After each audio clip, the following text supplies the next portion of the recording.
and I've talked to her multiple times since then. She's never brought it up. So I'm assuming it's working because she was supposed to be monitoring it. Hmm. And I go back and check the event log, and I don't see any more issues, any more errors being logged like this.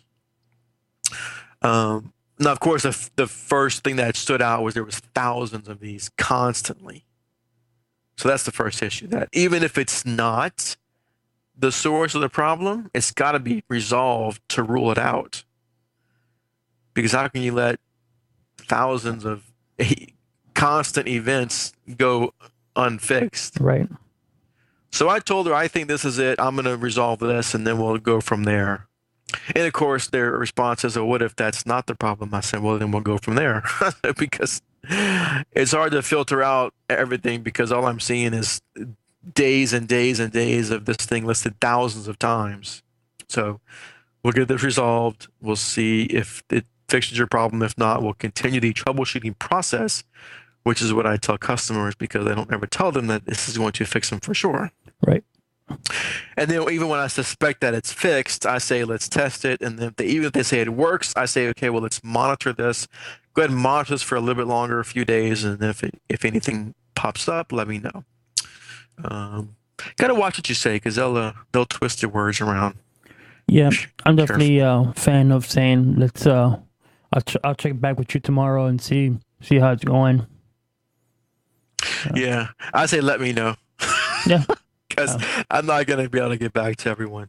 Yep. But I thought there was an interesting problem. One, we don't have that many people using BlackBerry's enterprise server anymore, Mm-hmm. and even these people I mentioned before, I think BlackBerry is going to be gone soon. Even they mentioned to me, we're switching. I'm switching to an iPhone, so I won't need this. Actually, I have 3 clients still that use Blackberries. 2 of them told me this week they're switching to iPhones. So I'm gonna have maybe 1 left that I know of offhand.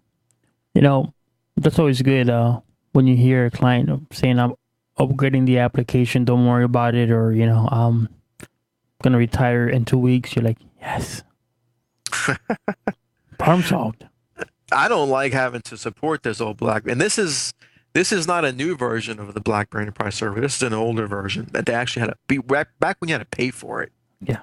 That's how old this one is. So they've never wanted to upgrade it because you have to get rid of it, even though it's only actually 2 users, because the other user that uses it is the boss man, and he's never in the office. So the other users in the office that I tried logging on with and they didn't have a problem, they don't have Blackberries. Mm. During the Windows 7 migration, I was surprised that 8 people that came up with Palm Pilots. Oh, God. I'm like, you still have these? And then of course they're like, "Well, you working on Windows 7?" No. Then why is the question? Can you try? And I'm like, why do you use this for? And every one of them said, I keep my calendar appointments. Oh, I'm like, but we have so many other devices that would do that now for you. Called smartphones that you can make phone calls on. But these people were married to their Palm Pilots. so they don't have any smartphones or anything like that? Anything? It just, we all run into this where users are just married to their equipment or they're married to an application. Is just change is the worst enemy. They're used to it, like they like it, and they want to use it. And one of these users, because their Palm Pilot was not compatible, they went out and bought an iPhone, an iPad, and that person is screaming how much easier life is. Yeah, it sure is. Yeah, Palm Pilot. We have some old Palm Pilots laying around in our junk pile. When I see them, I think I should throw them away. But then I think, no, I'm gonna wait because when we hire a new tech, I'm gonna say, "Here's your Palm Pilot," and see what they say, Cool. and see if it gives me a funny face or not. Yeah.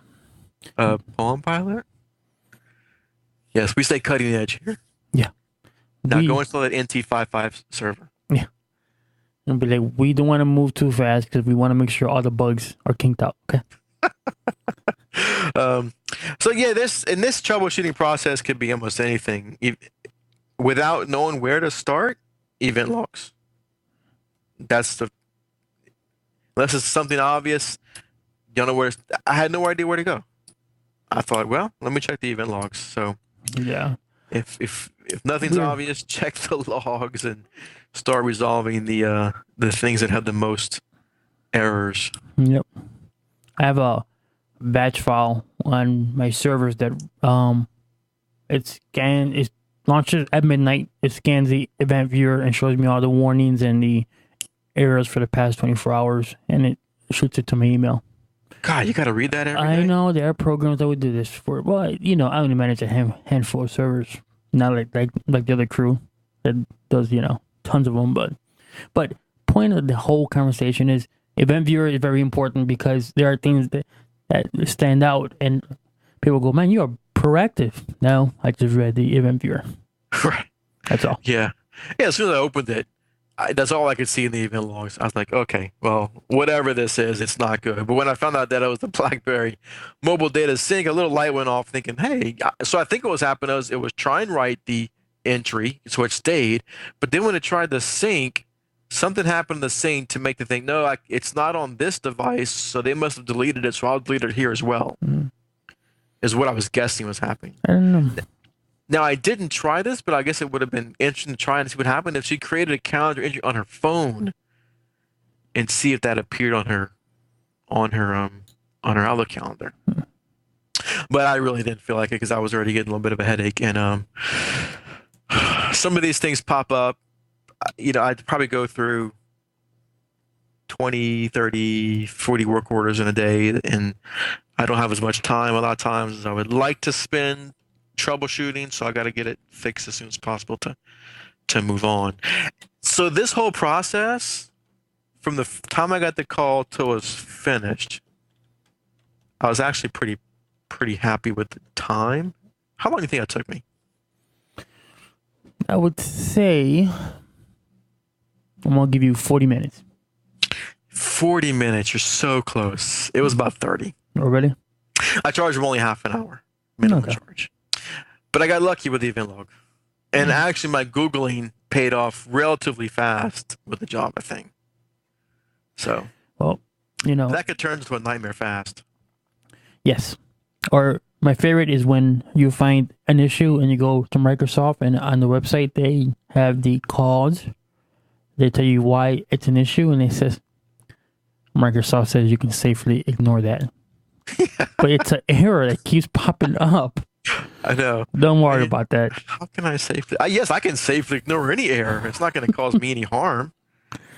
I can't. What am I supposed to tell a client? I'm going to safely ignore this.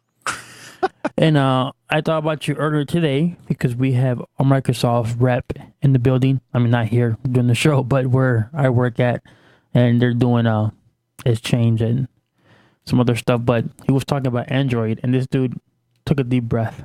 He goes, "Androids drive me nuts." And I was like, "What?" But he explained it wasn't the Android operating system. He explained that there's so many different flavors of it from different manufacturers, and that's where the problem arises. Not that there's something wrong with OS. No, that's one of my gripes with it, is that all these different phone vendors put their own skin on it, their own apps on it, and it's not the same. Right. With iOS, you have a consistent interface.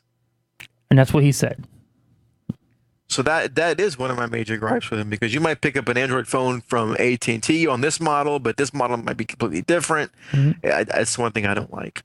Yep. So, but when he made that comment, I thought about you. I was like, only if Matt Rainey was here, The defender of the iPhone. Yeah.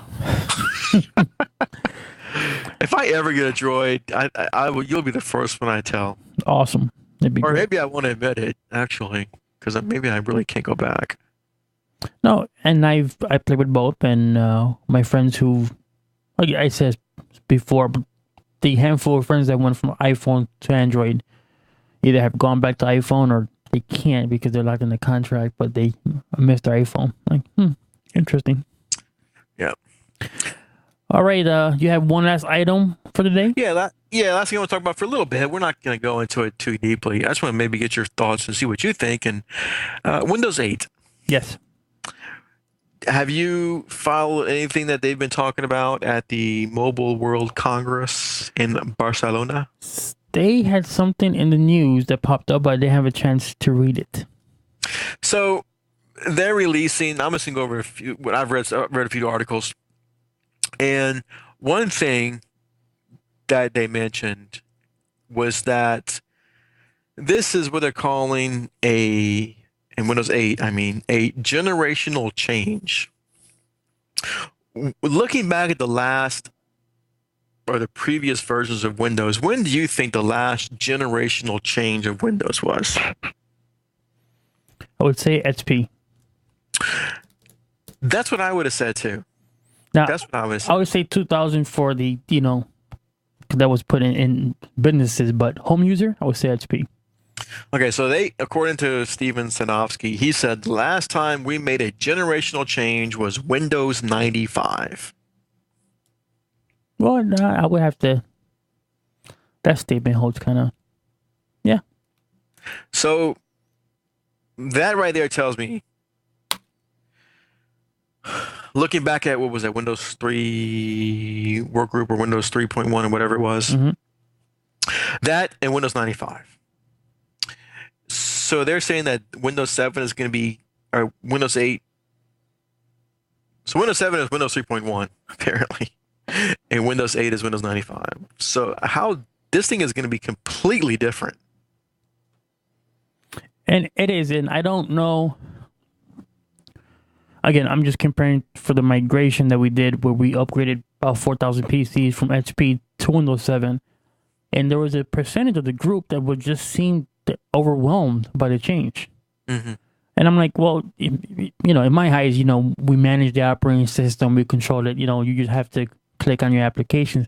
But for the home user, it opened my eyes how would a home user take a new operating system. And you are correct from what I'm reading, 8 is a complete overhaul. I mean, if you knew how to do something on Windows 7, just throw it out the window because it's going to be completely different. Oh, yeah. And Yep.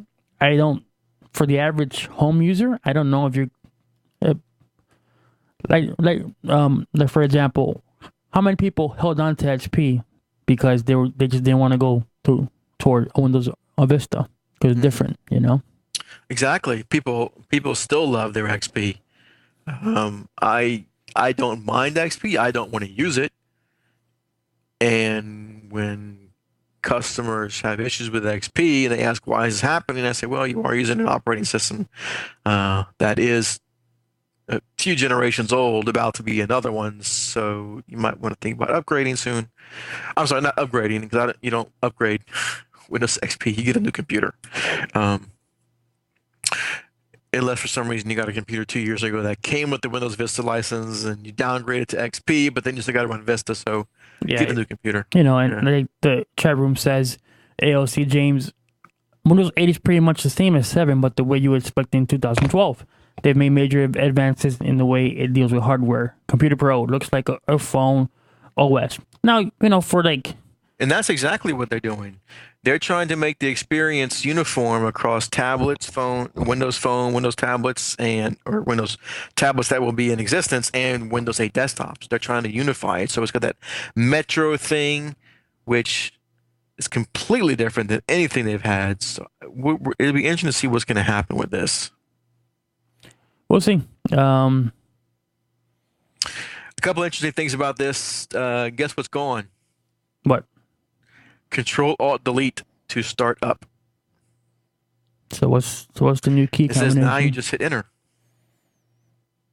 No Control-Alt-Delete. It's gone, at least for starting up. So Control-Alt-Delete to begin. You just hit enter. So I don't know what that means because Control-Alt-Delete, from what I understand, was there as a security precaution. Right. To not try and have a keyboard emulator. So you can be sure the logon process is secure. So I guess they made it to where hitting enter is the same thing. I'm not sure. And I don't know for businesses how quickly they would jump to The Windows 8. Oh no, they're not going to.